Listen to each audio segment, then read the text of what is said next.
소식이 병을 예방하고 건강 수명을 늘린다. 구체적으로 섭취 열량을 60%로 줄이면 수명이 50% 늘어난다. 격일로 단식을 한 노인들이 훨씬 오래 살았다. 공복이 수명을 연장한다. 치매에는 공복이 효과적이다. 그럼 도대체 장수 지역의 노인들은 무엇을 먹는 것인가? 안녕하세요 시청자 여러분, 오늘도 만나뵙게 돼서 반갑습니다. 여러분의 소중한 시간을 아껴드리기 위해서 책의 핵심 내용만 쏙쏙 빼서 전달해드리는 건강 스케치입니다. 오늘 소개할 책은요, 65세부터는 공복이 최고의 약이다라는 책입니다. 책 표지는 이렇게 생겼습니다. 65세부터는 공복이 최고의 약이다. 지인이는요, 유명하신 이시하라 유미 박사님이십니다. 이렇게 생겼고요. 펴낸 곳은 청홍입니다.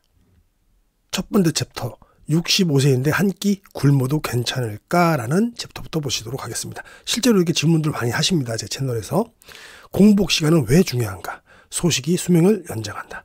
1935년 미국 코넬 대학 맥케이 박사는 적은 영양이 동물의 수명을 연장하고 종양 발생을 억제한다고 발표했다. 그 후 1940년대부터 서양의 영양학계와 의학 분야에서는 30%에서 40% 열량 섭취를 제한한 동물의 수명이 원하는 만큼 먹는 동물보다 월등히 길며 암 등 고령 관련 질병의 발병과 생체 기능 저하가 느리게 진행된다는 연구 결과들이 잇따라 나왔다.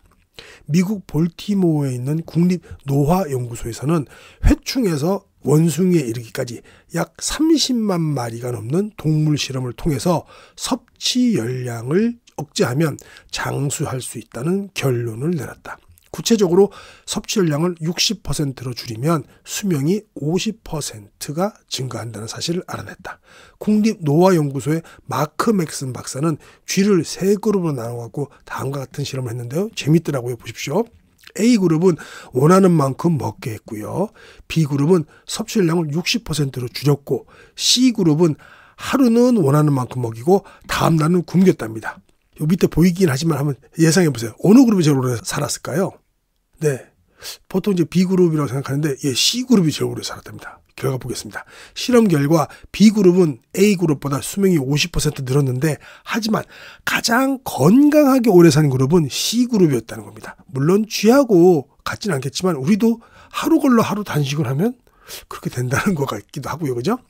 C그룹의 쥐는 노화로 인한 뇌 손상도 적었고 알츠하이머나 파킨슨병에 걸리지도 않았다고 합니다. 맥슨 박사는 단식이 몸을 구성하는 세포의 산화와 손상을 억제한다고 결론 지었습니다. 또한 이 연구소의 도널드 잉글랜드 박사는 나이 든 쥐의 뇌 속 도파민 수용체량을 측정한 다음에 섭취 열량을 40%로 줄였다고 합니다. 그러자 나이가 들면서 점점 감소해야 하는 도파민 수용체의 양이 반대로 증가했고 학습 기억력도 높아졌다고 합니다. 그뿐만 아니라 소식한 쥐는 일반적인 쥐보다 수명이 40% 더 연장되었다는 결과가 나왔다고 하네요. 양계학에서는 강제 환우라는 용어가 있다고 합니다. 닭은 알에서 부화해서 10개월에서 한 12개월이 지나면 알을 낳기 시작하고 12개월에서 18개월 후에는 노화하여 산란 능력이 떨어진다. 노계라고 하죠. 예전에는 폐계로 취급하여 양계장에서 내보냈지만 한 농학 박사의 제안으로 산란 능력을 잃은 노계에게 2주간 물만 섭취하게 했더니 오래된 깃털이 빠지고 새 깃털로 바뀌면서 그 후 12개월에서 18개월 동안이나 알을 낳았다고 합니다. 이거 참 기가 막힌 일이네요. 이를 양계학 용어로 강제 환우라고 하며, 지금은 일본의 모든 산란용 닭은 일정한 시기에 금식을 시킨다고 합니다. 즉 단식으로 젊어지고 오래 산다는 것입니다. 일본 약학회 잡지 팔마시아에서는 스페인 마드리드 요양원에서 하루에 1800kcal 섭취한 그룹과 하루 걸러서 단식을 한 그룹을 비교해 보니까 격일로 단식을 한 노인들이 훨씬 오래 살았다는 기사가 게재되었다고 합니다. 2016년 10월 3일 노벨 생리의학상을 수상한 도쿄 공업대 명예교수 오스미 요시노리 박사님 유명하죠.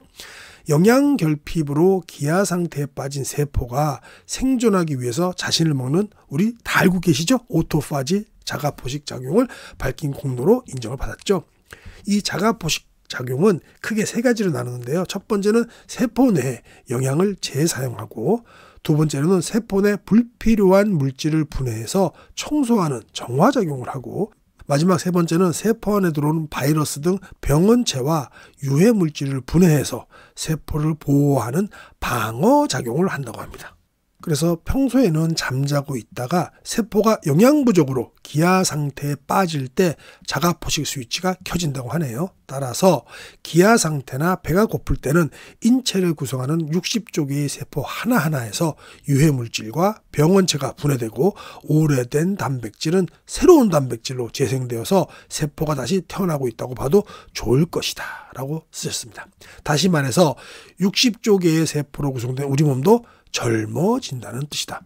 일일 하루는 먹고 하루는 안 먹고 이렇게 격일로 단식하는 걸 의미합니다. 자, 다음 챕터 보시겠습니다. 소식은 행운을 불러들인다. 에도 시대의 관상가 미즈노 남보코, 이분도 유명하신 분이죠. 적게 먹는 것이야말로 건강하게 장수할 뿐만 아니라 부유해지고 입신양면하는 길이다라고 했다. 이분 책도 제가 한번 리뷰하도록 하겠습니다. 그는 21살 무렵 관상학의 뜻을 두고 화장터에서 죽은 사람을 화장하고 묘지를 지키며 죽은 사람의 관상을 관찰했고요. 몸의 관상을 연구하기 위해서 목욕탕에서 허드렛 일을 하기도 했다고 합니다. 미즈노 남보쿠의 저서 상법극의 수신록에는 다음과 같은 내용이 있다고 합니다. 사람은 음식을 근본으로 삼는다. 따라서 사람에게 이로운 약은 음식이다. 맞는 말씀이네요. 사람의 상을 볼 때 먼저 음식의 양을 들으면 생애의 길흉을 가늠하는데 결코 틀림이 없다.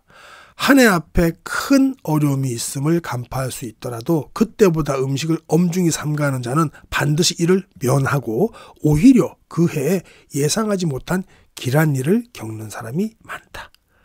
생활이 빈궁한 상이 있다 하나 더욱 음식을 삼가고 바르게 먹는 사람은 그의 합당한 복이 찾아와 이름이 널리 알려져 크게 쓰이는 사람이 많다. 그러므로 용모, 귀천, 수명, 빈곤함과 쾌락 모두 음식을 삼가는 데 달려있다. 미즈노도 가난한 상이었지만 하루에 보리 1.5홉, 또 술 한 잔, 술은 꼭 드셨더라고요. 어렸을 때부터 술을 좋아하셔서.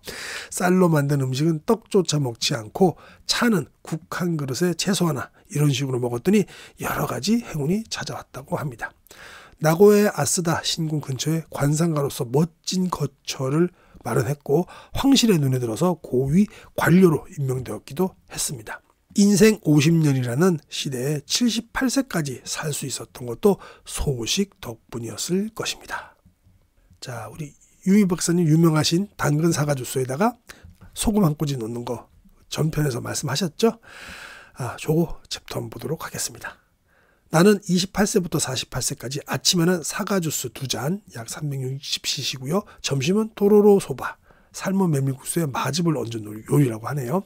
저녁은 내가 좋아하는 해산물을 안주 삼아 맥주와 일본 소주, 사케를 말씀하시는 것 같아요. 일식 위주의 식사를 했다. 출연한 방송이 인기를 끌자 도쿄에 있는 내 병원으로 점심시간에 2-3개의 잡지사나 출판사 분들이 취재차 방문하는 일이 늘었고 그 탓에 내가 좋아하는 도로로 소바를 먹을 수가 없게 되었다. 나는 취재 기자나 편집자와 함께 뜨거운 홍차에 간 생강과 흑설탕을 넣은 생강 홍차 한두 잔으로 점심을 때워야만 했다. 즉 1일 1식이 강제적으로 된 것이죠. 출출할 때는 초콜릿이나 쿠키, 가린토라는 튀김 과자를 먹기도 했는데요. 처음에는 배가 많이 고플 것이라고 생각했지만 공복감도 거의 없고 오히려 오후 업무에 집중할 수 있었다. 일주일에 4일 회당 1시간 약 10km 정도 조깅이나 주 2회 50에서 100kg의 역기를 들어 올리는 벤치프레스와 스쿼트 등의 근력 운동을 할 때도 50에서 100kg 정도를 역기나 혹은 벤치프레스 들으시면 굉장히 많이 들으시는 건데요. 그죠? 그런 근력 운동을 할 때에도 전혀 지장을 받지 않았고 체력 저하도 없을 뿐더러 오히려 몸이 가벼웠다. 이후 25년을 넘게 아침은 당근 사과 주스 2잔, 점심은 생강을 넣은 홍차 한두 잔, 고용물 섭취는 저녁 시간에 한 번만 하는 1일 1식 생활을 이어가고 있다. 이거는 일일일식이라고 봐야 되나요? 아침에도 드시고. 그동안 감기에 걸리거나 병에 걸려 앓아누운 적은 한 번도 없다. 74세인 지금도 1년 365일 도쿄의 병원과 이지고원에 있는 당근 사과 주스 단식시설에서 진료를 보고 강연을 하며 쉬지 않고 일하고 있다. 74세인데도 불구하고 이렇게 바쁘게 움직이시네요. 정말 건강하신 거네요. 게다가 매주 월요일은 당근 사과 주스 2잔을 아침, 점심, 저녁 생강탕을 총 2-3잔 마시는 1일 단식을 하고 있으니 일주일에 6번만 고용식을 하는 셈이다. 그러네요. 말하기도 부끄럽지만 나는 극단적으로 편식이 심하다. 그래서 고기, 생선, 달걀, 우유, 버터, 마요네즈를 싫어하고 먹지도 못하며 동물성 식품은 새우, 게, 오징어, 문어, 조개 등 어패류와 치즈밖에 먹지 않는다고 하십니다. 자연히 외식이나 회식은 이탈리아 요리나 스페인 요리 등 지중해식을 고른다고 합니다. 그러면 단백질 섭취는 어떻게 하시나요? 라고 친구와 지인 환자들이 이렇게 묻는데요. 그러면 이렇게 대답하신답니다. 골격과 몸집이 큰 코끼리와 기린, 소, 물소는 뭘 먹고 살까요? 풀이죠, 풀. 탄수화물입니다. 탄수화물을 이용해서 장과 간장에서 단백질과 지방을 충분히 쉽게 만들 수 있습니다. 우리 인간의 치아는 32개 중에 4개만 육식용, 송곳니이고 나머지는 곡물과 채식용이에요. 사람의 장과 간장은 탄수화물로 단백질과 지방을 합성하는 능력이 있답니다. 라고 대답한다고 합니다. 보통 이제 우리가 단백질 좀 연세 드실수록 많이 챙겨 드시라고 하는데 우리 이시하라 유미 박사님은 또 다른 이견이 있으신 거네요. 자, 이번에는 치매에는 공복이 효과적이라는 챕터를 한번 보도록 하겠습니다. 나이가 들면서 해마에 침착되어 치매를 일으키는 아밀로이드 단백질과 타우 단백질이 공복, 단식으로 인한 자가포식으로 제거된다는 사실도 밝혀졌다고 합니다. 또한 공복 상태, 단식 상태가 되면 해마 부위의 혈액순환을 좋게 하는 그렐린이라는 호르몬이 위에서 분비되고 또 기억력과 뇌 기능을 향상시키고 치매를 예방한다는 효과를 입증했다고 합니다. 아울러서 미국 MIT에서 레오나르도 갈렌테 교수가 2000년 발견한 생물이 기아 상태가 되면 활성화돼 몸의 세포 노화를 막고 수명을 연장하게 하는 사르투인 유전자도 치매 예방 효과가 있는 것으로 나타났다고 밝혔습니다. 하버드대 데이비드 싱클레어 교수 유명하죠. 노화의 종말. 레드와인과 포도 껍질에서 발견되는 적자색 색소 레스베라트롤에 의해 사르투인 유전자가 활성화되며 치매 예방 효과가 있다는 사실을 입증했습니다. 그래서 싱클레어 박사님이 이 레스베라트롤 영양제 팔고 계시죠? 따라서 내가 권장하는 아침에는 당근 사과 주스나 생강홍차, 점심에는 메밀국수, 우동, 파스타, 피자, 밥 등을 졸리지 않을 만큼만 먹고 저녁에는 아무거나 먹어도 되며 나이가 들면서 건강식 중심이 바람직하다는 소식 생활이 치매 예방에 적합하다는 것을 알 수 있다. 레스베라트롤을 풍부하게 함유하는 음식에는 식품에는 포도, 땅콩 껍데기, 레드와인 등이 있다. 포도는 사실상 먹을 수가 없는데 저는 땅콩 껍데기 잘 먹고 있습니다. 레드와인 많이 먹고 있습니다. 자, 다음입니다. 장수주역의 노인들은 도대체 무엇을 먹을까요? 오래된 이야기지만 도호쿠 대학 의학부의 곤도 마사지 교수님입니다. 곤도 마코토 교수님이 아니고요. 일본 전역을 돌면서 수십 년간 연구한 끝에 1970년대 다음과 같은 연구 결과를 발표했습니다. 쌀은 단명한 지역에 많다. 이게 무슨 말일까요? 그 이유는 쌀밥은 맛있어서 아무래도 과식하는 경향이 있다. 이시카와 현의 한 마을에서는 70세 이상의 남성은 여성의 3분의 1밖에 되지 않는다고 합니다. 여러모로 조사해본 결과 그곳에서 채소는 여자가 먹는 음식이고 남자가 채소를 먹는 것은 비웃음거리라는 인식이 있었다고 하네요. 참 희한한 인식입니다.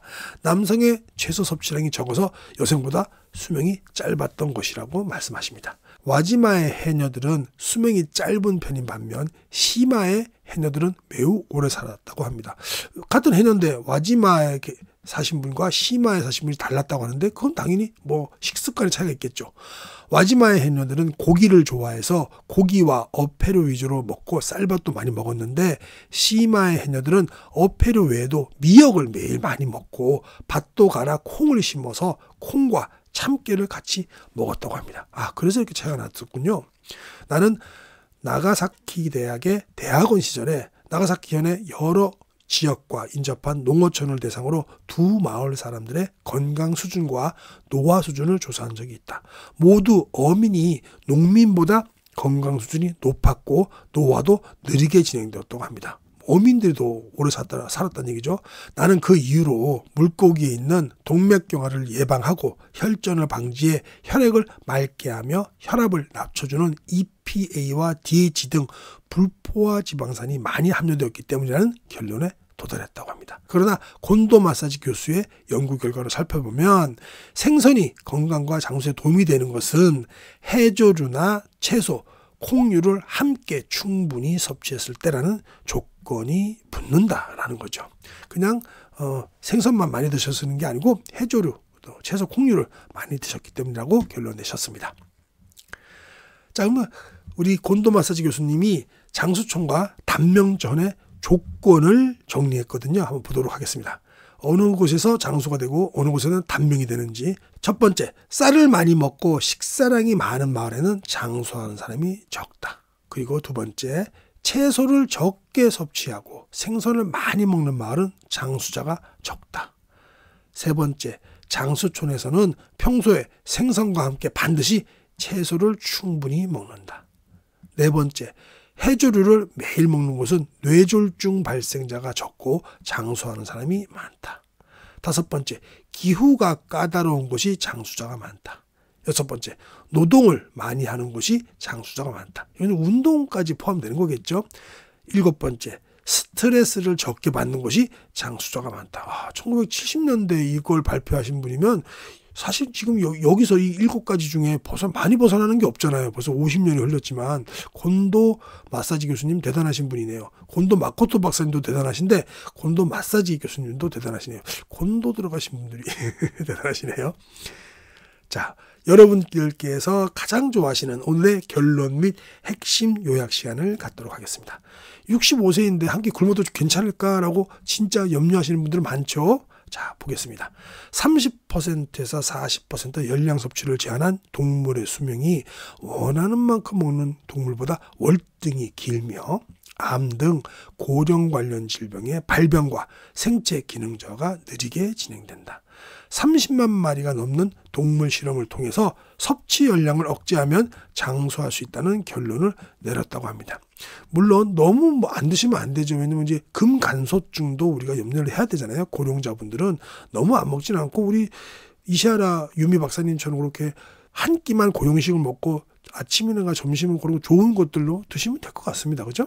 자, 다음 게 또 재밌었죠. 쥐를 3그룹을 하면서 실험했었습니다. A그룹은 원하는 만큼 먹게 했고 B그룹은 거기서 60%로만 먹게 했고 C그룹은 하루는 원하는 만큼 먹고 하루는 굶겼다고 합니다.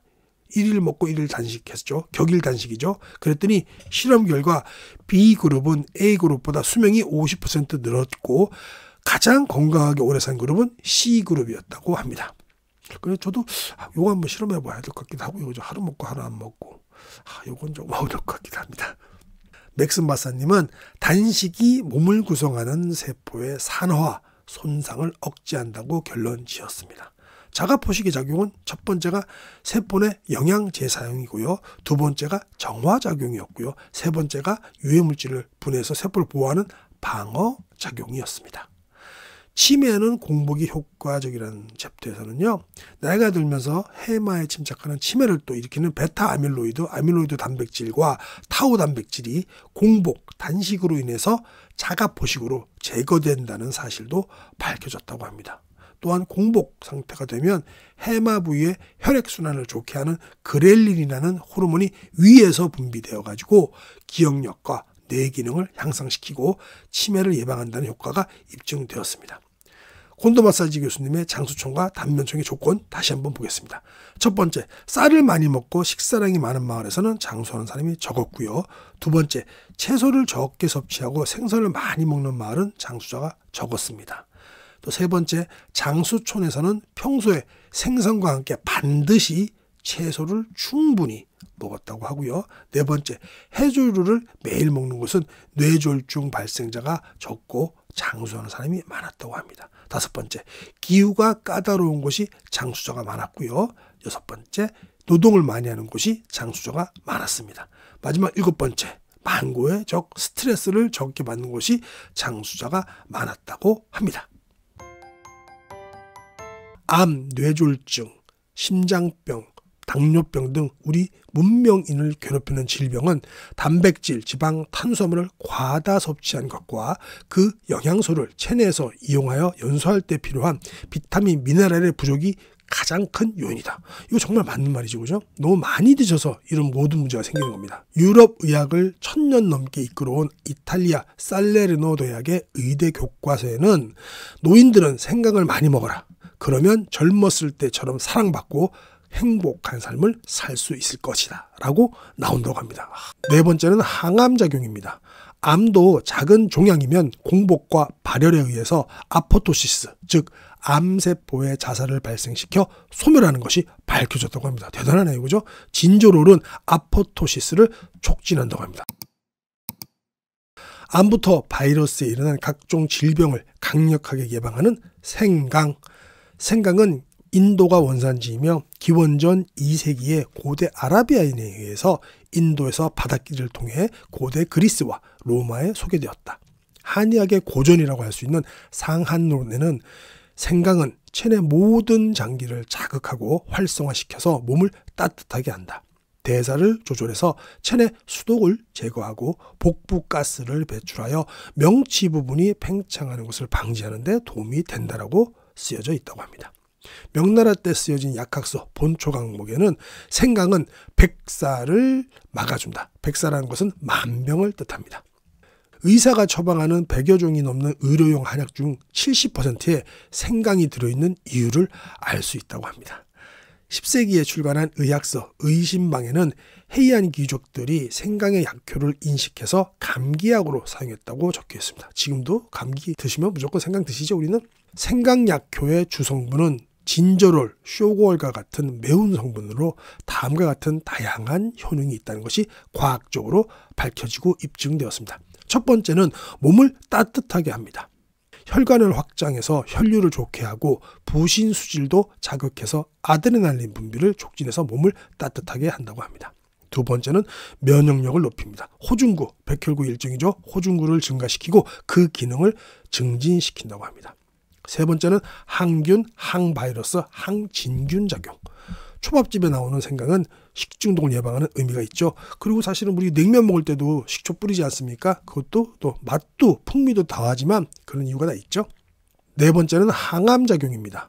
암도 작은 종양이면 공복과 발열에 의해서 아포토시스, 즉 암세포의 자살을 발생시켜 소멸하는 것이 밝혀졌다고 합니다. 대단하네요, 그죠? 진저롤은 아포토시스를 촉진한다고 합니다. 네, 매우 중요한 역할이네요. 그 다음에 5번째, 발한, 해열, 진통, 소염작용을 한다고 합니다. 아스피린과 인도메타신 등의 해열 진통제와 거의 같은 효과를 보인다고 하네요. 6번째, 강심작용. 디기탈리스, 대표적인 강심제인데요. 요거하고 유사한 효과가 있다고 합니다. 그 다음에 7번째, 항혈전 효과. 심근경색, 뇌경색을 예방하고요. 8번째, 건강한 위, 또 소화 촉진 작용을 합니다. 생강 에센스 오일의 주성분이 진기베레네는 강력한 단백질 소화 효과가 있다고 합니다. 9번째, 메스꺼움과 어지러움 예방. 10번째, 항우울 효과. 항우울 효과도 있나 보네요. 뇌혈류를 좋게 하면 항우울 효과가 있다고 하네요. 그 다음 11번째, 강장, 강정, 노화 방지 효과. 정말 생각 너무 좋네요, 그죠? 유럽 의학을 1000년 넘게 이끌어온 이탈리아 살레르노 대학의 의대 교과서에는 노인들은 생강을 많이 먹어라. 그러면 젊었을 때처럼 사랑받고 행복한 삶을 살 수 있을 것이다 라고 나온다고 합니다. 생강 정말 많이 챙겨 드셔야 되겠습니다. 자, 다음 챕터입니다. 위장의 상태를 계산하는 참마. 한국, 일본에 자생하는 산딸기과 넝쿨 식물인 참마에는 디아스타아제, 카탈라아제, 글루코시다아제 등이 있어서 소화를 촉진시킨다고 합니다.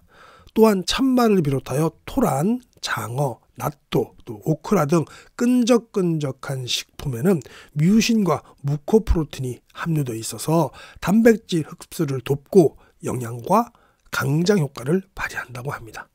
신농본 촉용에는 참마는 허약 체질을 보완하여 조기 사망을 예방한다.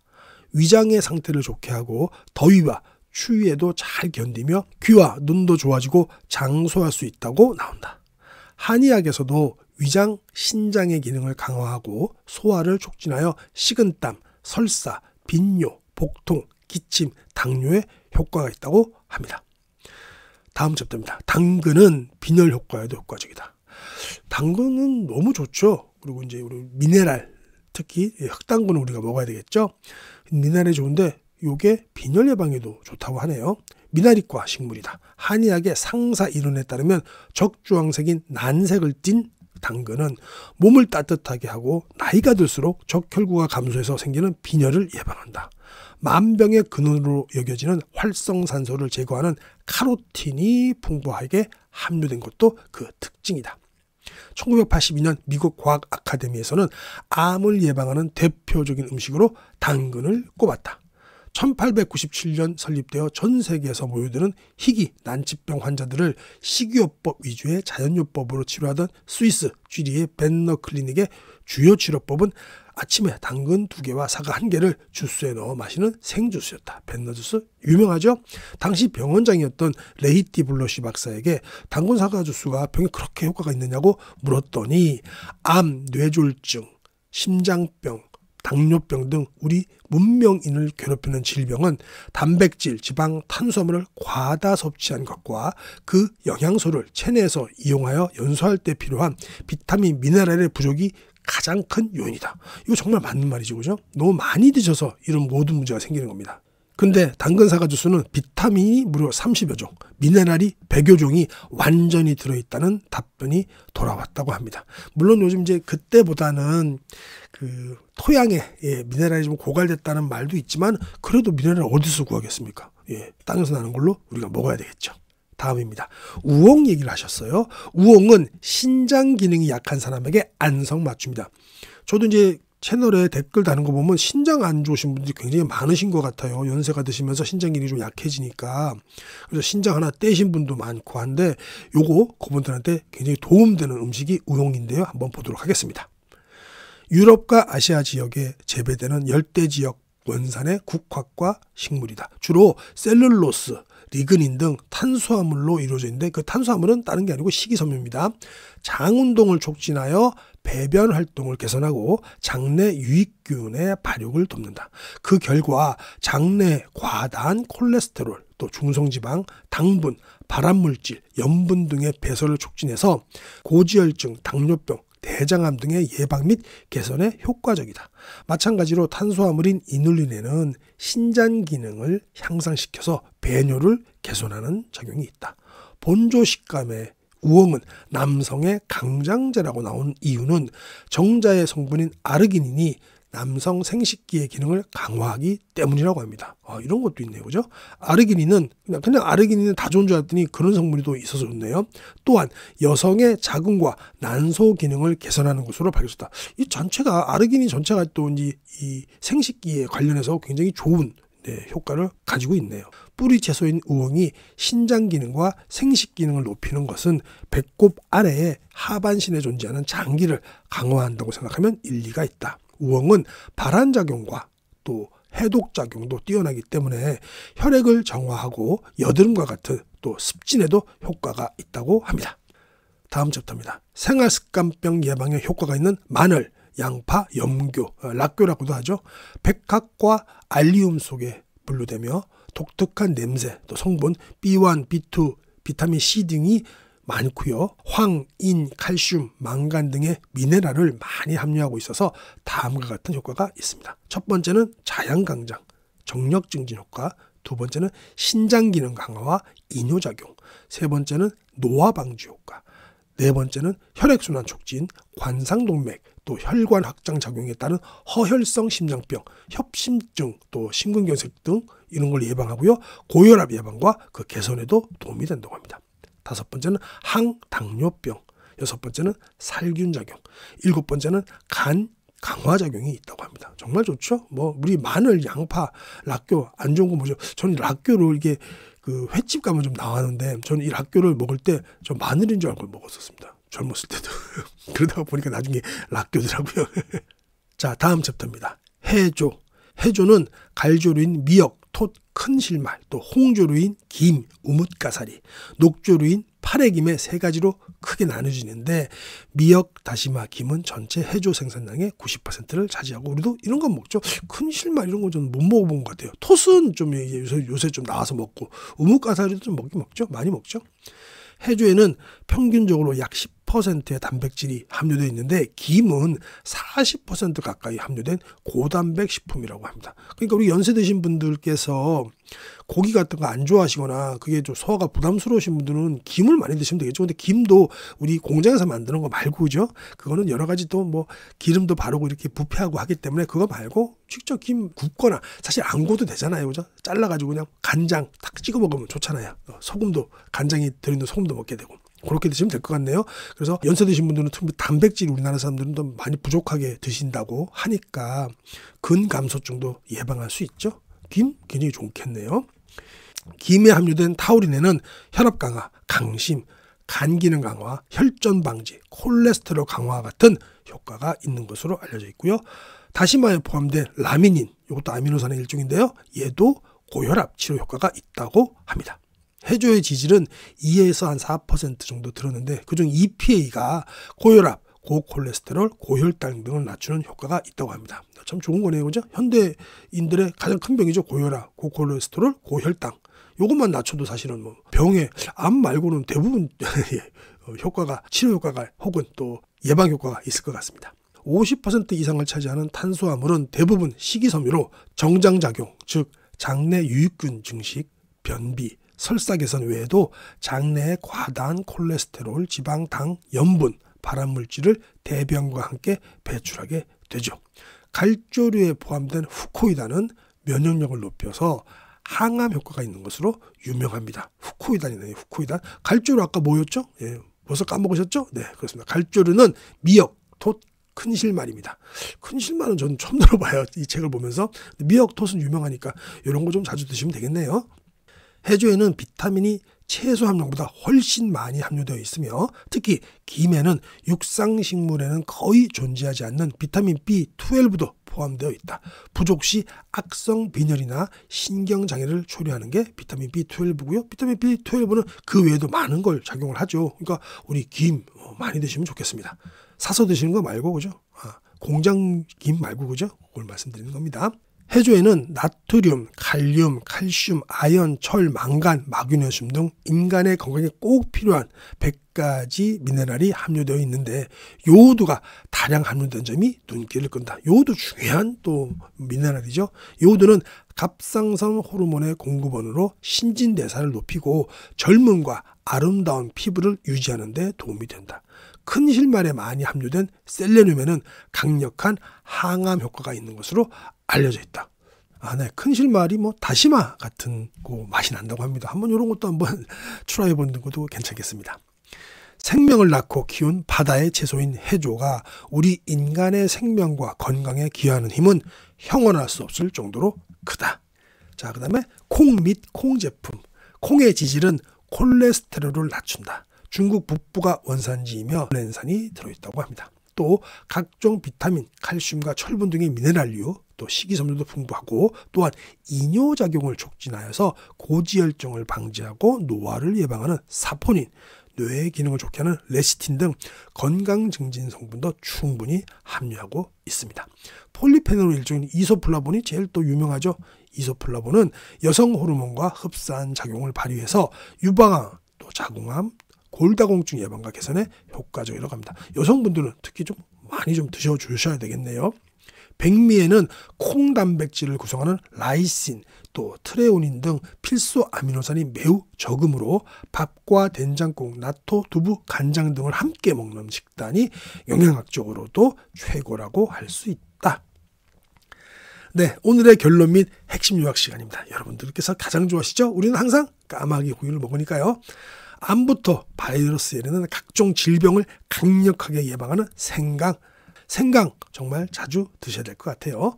명나라 때 쓰인 약학서 본초 강목에는 생강은 만병을 막아준다, 백살을 막아준다고 적혀 있고요. 노인들은 생강을 많이 먹어라. 그러면 젊었을 때처럼 사랑받고 건강한 삶을 살 수 있을 것이다 라고 이탈리아 대학의 교재에 그렇게 쓰여 있었다고 했죠. 위장의 상태를 개선하는 참마. 참마는 소화를 촉진하여서 식은땀, 설사, 빈뇨, 복통, 기침, 당뇨에 효과가 있다고 적어놓으셨고요.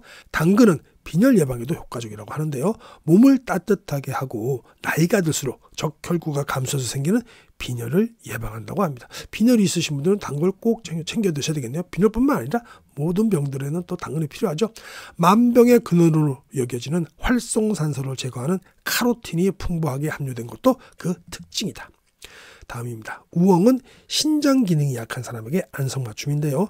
장 운동을 촉진하여서 배변 활동을 개선하고 장내 유익균의 발육을 돕고요. 그 결과 장내 과다한 콜레스테롤, 또 중성지방, 당분, 발암물질, 염분 등의 배설을 촉진해서 고지혈증, 당뇨병, 대장암 등의 예방 및 개선에 효과적이라고 합니다.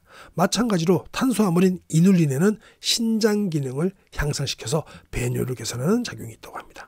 그 다음에는 생활습관병 예방에 효과가 있는 우리 최고의 마늘, 양파, 락교 보겠습니다. 첫 번째는 자양강장, 정력 증진 효과가 있었고요. 두 번째는 신장 기능 강화와 이뇨작용이 있었고, 세 번째는 노화 방지 효과가 있었습니다. 그 다음에 네 번째는 혈액순환 촉진, 관상동맥 혈관 확장 작용에 따른 허혈성 심장병, 즉 협심증, 심근경색을 예방하고요. 고혈압 예방 및 개선에 도움이 된다고 합니다. 다섯 번째는 항당뇨, 또 여섯 번째는 살균작용, 일곱 번째 마지막으로 간 강화 작용이 있다고 합니다. 다음 해조류입니다. 김에 함유된 타우린에는 혈압 강화, 강심, 간 기능 강화, 혈전 방지, 콜레스테롤 강화 같은 효과가 있고요. 또 단백질이 40% 가까이 되니까 꼭 우리 섭취해 주셔야 되겠죠.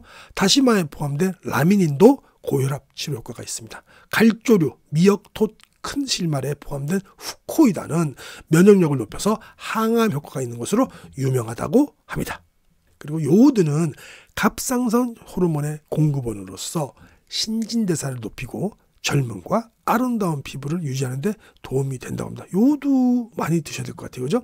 큰 실말에 많이 함유된 셀레늄에는 강력한 항암 효과가 있는 것으로 알려져 있습니다. 네, 이렇게 요오드 많은 음식을 보면요. 해조류, 어패류, 우유, 계란, 감자 등이 있다고 하니까요. 요거 우리 해조류 또 어패류, 우유는 좀 안 드실 수도 있지만 저도 뭐 우유는 못 먹습니다. 이게 유당불내증이 있어가지고 좀 설사를 좀 해요. 그래서 요거 말고는 다른 것들은 먹습니다. 감자 좋죠. 네, 다시 책으로 돌아왔습니다. 콩 및 콩 제품, 혈중 콜레스테롤을 낮추는 리놀산과 리놀렌산이 들어있다. 노화를 예방하는 사포닌, 뇌 기능을 좋게 하는 레시틴도 풍부하고요. 특히 이소플라본은 여성 호르몬과 흡사한 작용을 발휘해서 유방암, 자궁암, 골다공증 예방과 개선에 효과적이라고 하는데요. 이소플라본이 많이 들은 콩 제품, 뭐 두부도 드셔도 되지만은 요즘 뭐 GMO 콩, 그냥 일반 제품으로 드시는 거 말고 그건 대부분 또 GMO로 콩으로 만든 거니까 요새 약콩 같은 거, 저도 약콩두유 같은 거 먹습니다. 뭐 서울대 약콩두유 그런 거 치면은 그 인터넷에 혹은 뭐 쿠팡에 거기서 많이 팝니다. 그래서 뭐 두유 같은 거 드시려면 약콩두유라든가 뭐 서울대 두유 뭐 그런 거 있습니다. 그런 걸로 드시면 될 것 같아요. 대변 상태로 미루어 짐작할 수 있는 다른 질병을 한번 보도록 하겠습니다. 배변 횟수의 감소, 변이, 가늘어진 점혈변이 있으면 대장암 확률이 좀 높아진다고 합니다. 하혈, 피는 또 문제가 크죠. 핀란드 증후군 다시 한번 기억해 볼까요? 이것은 식생활과 생활에 대한 세세한 간섭이 스트레스를 유발하고 면역력을 떨어뜨리며 질병을 일으킬 수 있다는 것. 반대로 본능에 따라 자유롭게 생활하는 것이 면역력을 높이고 질병을 예방한다는 점을 시사했습니다. 과식에 효과가 있는 약은 없다. 배 80%만 먹으면 병에 걸리지 않고 배 120%를 먹으면 의사가 아무리 많아도 부족하고 소용없다라는 격언이 있다.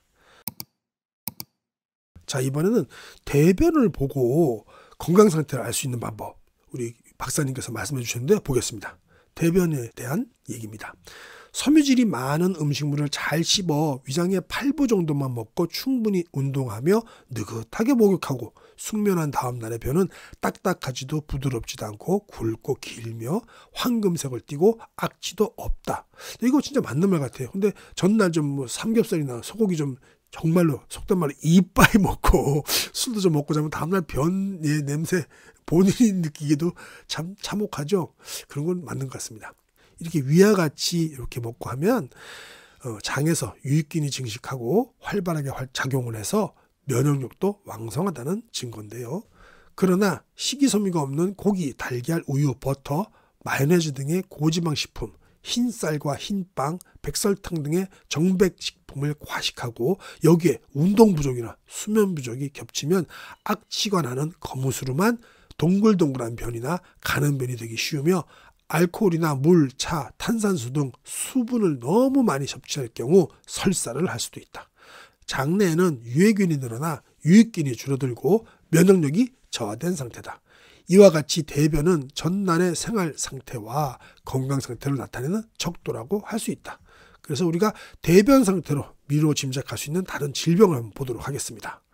배변 횟수의 감소, 변이, 가늘어진 점혈변이 있으면 대장암 확률이 좀 높아진다고 합니다. 하혈, 피는 또 문제가 크죠. 붉은색을 띤 변, 대장 하부 직장에서부터 항문에 출혈이 있을 경우 궤양성 대장염, 직장암, 치질, 급성 대장염, 이질 등이 또 의심되고요. 검은색 변, 식도, 위, 십이지장, 소장, 상행결장에서 출혈이 있으면 위십이지장 개양이라든가 위암, 맹장암, 출혈성 위염, 간경변에 의한 식도부 정맥류, 파열로 인한 출혈도 또 이게 검은색 변이 나온다고 합니다. 흰색을 띤 변, 담석, 담낭암, 췌장암 등으로 담즙이 십이지장으로 원활하게 유입되지 않으면 흰색을 띈다고 하네요. 설사는 이제 급성이 있고 만성이 있는데 급성 같은 경우는 우리가 폭음이라든가 폭식을 하면 되고요. 일단 발열이 없어야 되는 거죠. 세균 감염이라든가 또 감기, 오한, 발열, 발한을 동반할 수도 있고요. 만성 같은 경우는 궤양성 대장염, 혈변, 복통을 동반하고요. 과민성 대장증후군은 오랜 기간 변비와 설사를 반복합니다. 휴일에는 증상이 좀 가벼워졌다가 스트레스를 받으면 악화된다는 특성이 있습니다. 자, 소식생활, 이것이 알고 싶다 Q&A인데요. 한번 보도록 하겠습니다. 생강은 다진 생강, 분말, 튜브 중 뭐가 좋을까요? 라는 질문을 많이 하시나 보더라고요. 생강을 직접 갈기 귀찮은 사람은 분말이나 튜브 생강을 마트에 사서 사용해도 된다고 합니다. 각종 한약재에 함유된 생강도 분말 생강이고 미국 미시간대 종합암센터에 생강이 난소암 세포를 죽인다는 실험에 사용된 생강도 향신료 매장에서 있는 일반 생강 가루였다고 합니다. 네. 그래서 생강은 가루 쓰셔도 되고요. 또 생강의 유효 성분인 진저론, 진저롤, 쇼가올인데 진저롤은 가열하거나 건조하면 혈액순환을 좋게 하고 체온을 더욱 높이는 쇼가올로 변화하는 것으로 알려져 있다고 합니다. 그것도 신기하네요. 그러므로 생강은 다진 생강보다는 분말 상태의 건조 생강이 더 좋은 면도 있다고 하니까요. 다진 것도 좀 드시고 건조도 드시고 이렇게 하시면 되겠네요. 그죠? 다진 생강, 분말 생강, 튜브에 든 생강이 이용해보고 몸이 따뜻함, 또 배뇨나 배변 상태 등을 포함해서 여러 가지 몸 상태를 체크해보고 본능적으로 어떤 것이 가장 좋은지 선택하면 될 것으로 보입니다. 자, 그리고 우리가 믹서가 아니라 주스로 만들어야 하나요? 믹서는 그냥 통으로 가는 거고 주스는 그 액만 뽑아내는 걸 말씀하시는 것 같아요. 믹서로 만든 과채 침전물에는 식이섬유가 많이 들어있다. 이 책에서도 식이섬유가 장내 과도한 콜레스테롤, 지방, 당, 소금, 발암물질 등이 혈액으로 흡수되지 않게 해서 대변으로 배설되고 유익균 증식에도 도움이 된다고 여러 차례 설명했다. 암, 뇌졸중, 허혈성 심질환, 당뇨병 등의 생활습관병은 단백질, 지방, 단분을 과도하게 섭취하고 비타민이나 미네랄이 부족해서 발생한다. 당근 사과 주스에는 비타민과 미네랄이 풍부하게 함유되어 있지만 식이섬유는 이런 비타민, 미네랄이 장에서 혈액으로 흡수되는 것을 방해하기도 한답니다. 식이섬유는 좋은 점도 있지만 이렇게 혈액으로 흡수되는 것을 방해하는 기능도 있다고 하네요.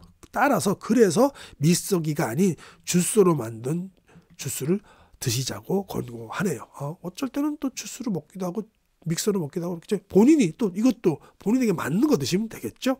소식 생활을 시작할 때 주의할 점이 있나요? 지금까지 3끼를 먹던 사람이 2끼를 먹게 되면 처음 며칠 동안 허기를 느끼는 경우가 많다. 근데 공복은 배가 비어서 느끼는 것이 아니라 혈당치가 떨어졌을 때 뇌의 공복 중추가 인지하는 감각이다. 따라서 공복을 느낀다면 꿀, 흑설탕, 초콜릿 등을 먹는 것이 좋다. 몇 분 안에 위장에서 혈액으로 흡수되어서 혈당이 상승해 공복감이 사라질 것이다. 체중이 갑자기 줄어도 괜찮을까요? 라는 챕터인데요. 사과 다이어트, 요구르트 다이어트 등 이거 원푸드 다이어트 있잖아요. 이게 영양이 편중되거나 부족해지기 쉽습니다. 설사 감량에 성공하더라도 기하에 가까운 상태로 만듭니다. 그러나 이 책에서 서술한 하루 2끼 이하의 소식 생활에는 점심과 저녁은 본인이 좋아하는 식사를 먹고 아침에는 비타민이라든가 미네랄이 듬뿍 든 당근 사과 주스를 드시니까 그거 크게 상관없다. 이렇게 말씀하시네요. 자, 그럼 당근을 싫어하는데 다른 채소 주스를 마셔도 될까요? 라고 하는데요. 이때는 사과 드셔도, 사과는 거의 호불호가 없잖아요. 사과 드셔도 되고 다른 거 드셔도 된다는 말씀입니다. 자, 요것도 저도 신기하더라고요. 적게 먹으면 변비가 생기지 않나요? 라는 건데요. 요거 오해가 있더라고요. 보겠습니다. 음식을 적게 먹으면 변비가 생긴다는 것은 지나치게 단편적인 생각이다. 위장은 파이프가 아니므로 입으로 음식을 많이 넣는다고 해서 그만큼 항문에서 대변이 많이 나오는 것은 아니다. 우리가 먹는 것은 위에서 십이지장, 또 소장의 연동운동 때문에 물리적으로 소화되고 잘게 부서지며 위액과 또 장액, 십이지장에서 나오는 수용액, 간장에서 나오는 담즙에 의해서 화학적으로 소화되어 여러 가지 영양소가 혈액으로 흡수됩니다. 소화되지 않는 불필요한 물질과 식이섬유, 또 위장벽에서 떨어져 나간 세포 등의 덩어리가 대장에서 직장으로 옮겨져 머무른데요. 그 상태에서 수분이 흡수되고 단단한 변이 되어 하루에 1, 2회 배출되는 것이다. 이런 일련의 위장작용으로 대변이 만들어지는 것을 생각하면 음식물이 적을수록 위장이 부담 없이 충분히 활동할 수 있어서 더 좋은 변이 만들어진다는 것입니다. 많은 이가 소식을 하면 먹은 양보다 더 많이 변이 나와서 깜짝 놀라는데 이유는 뭘까요? 라고 묻는다고 하는데 그게 이 이유라고 합니다. 그것도 정말 신기하네요. 단식으로 젊어지고 오래 산다는 것. 격일로 단식을 한 노인들이 훨씬 오래 살았다. 2022년 평균 수명은 남성 81.47세, 여성 87.57세로 길어졌고 일본입니다. 요즘에는 100세 인생이라는 말도 일상적으로 쓰인다. 오래됐죠? 그러나 돌봄을 받거나 병상에 눕지 않고 스스로 일상생활을 할 수 있는 기간을 뜻하는 건강수명은 다르죠. 남성이 72세, 여성은 75세로 평균 수명보다 훨씬 짧죠. 70세부터 새로운 것을 시작해도 간병을 받지 않고 할 수 있는 기간은 고작 해야 3년에서 5년뿐이라는 말입니다. 따라서 정년퇴직하고 연금을 받기 시작하는 65세부터는 이 책에서 소개하는 공복건강법을 시작하면 시간적 여유가 있으니 더 오래 실천할 수 있고 건강수명과 평균수명을 모두 연장할 수 있을 것이다.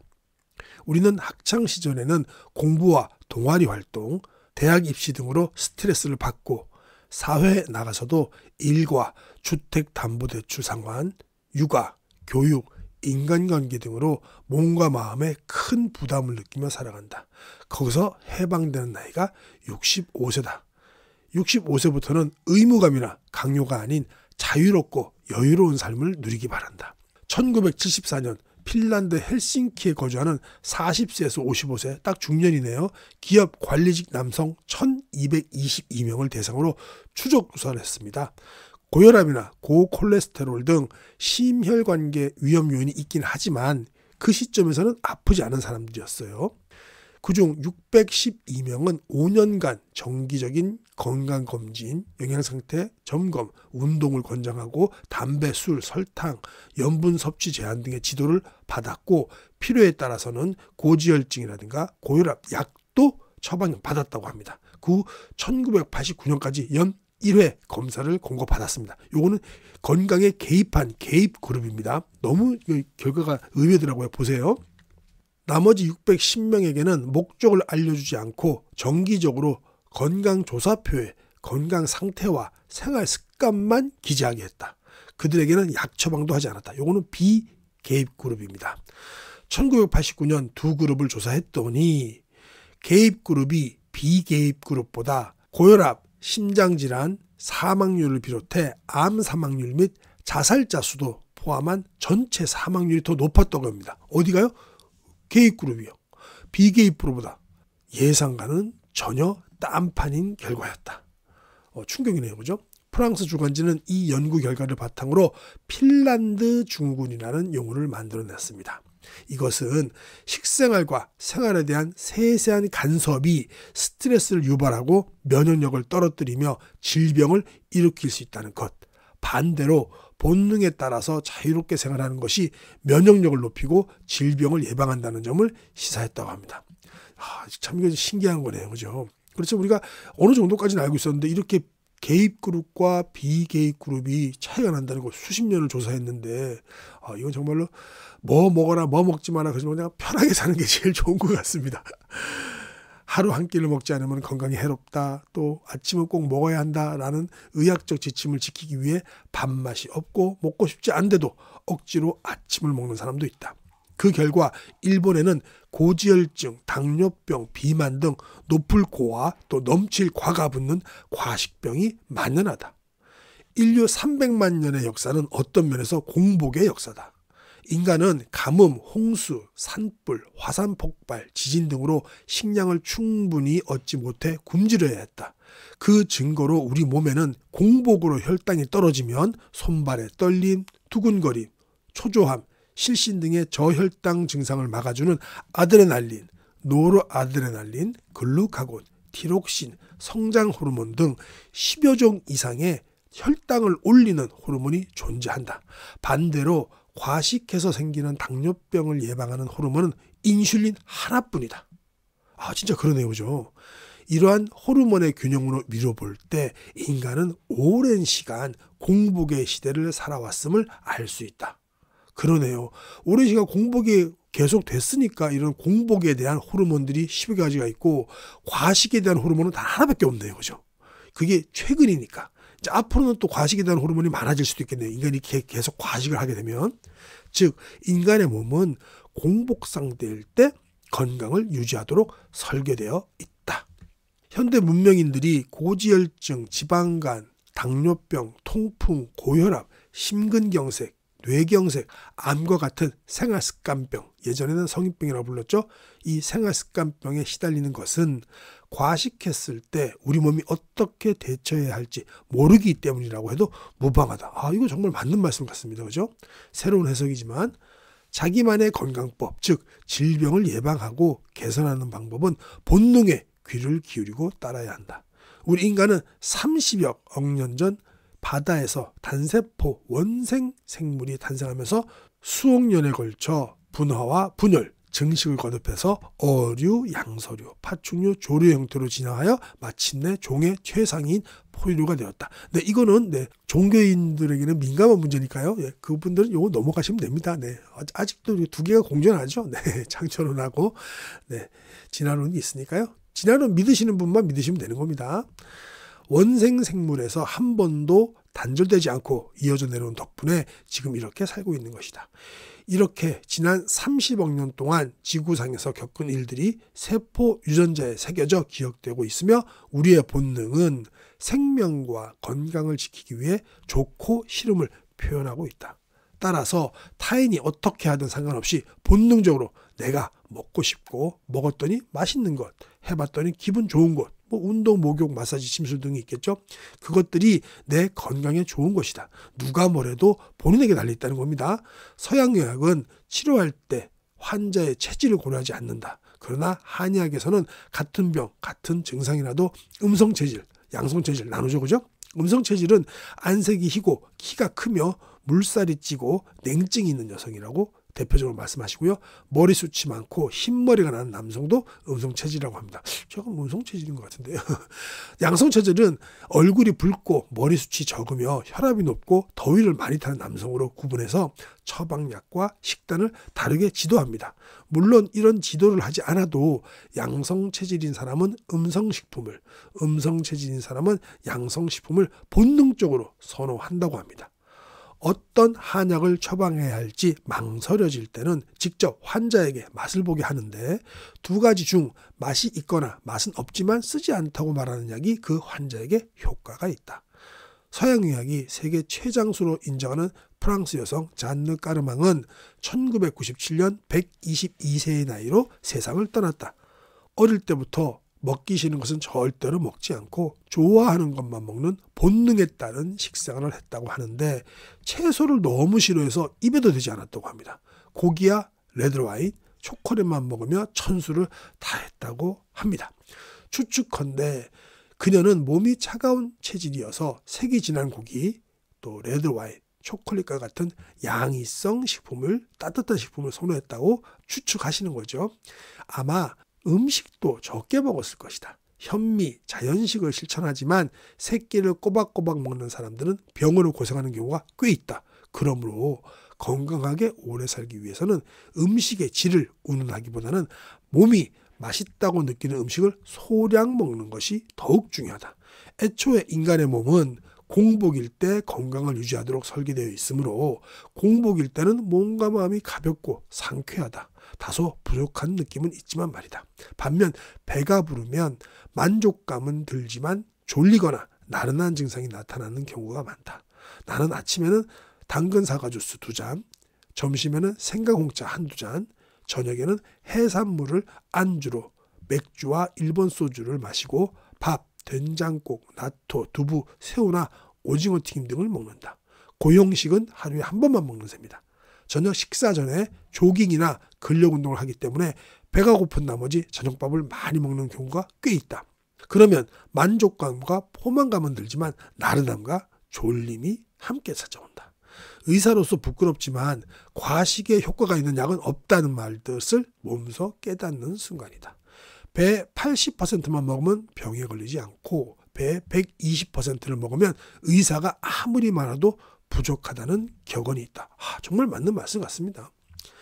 또 이집트 피라미드의 비문에는 영어로 번역하면 다음과 같은 문장이 새겨져 있는데요. 제가 영어 발음이 후져서 요거는 생략하고 해석부터 보겠습니다.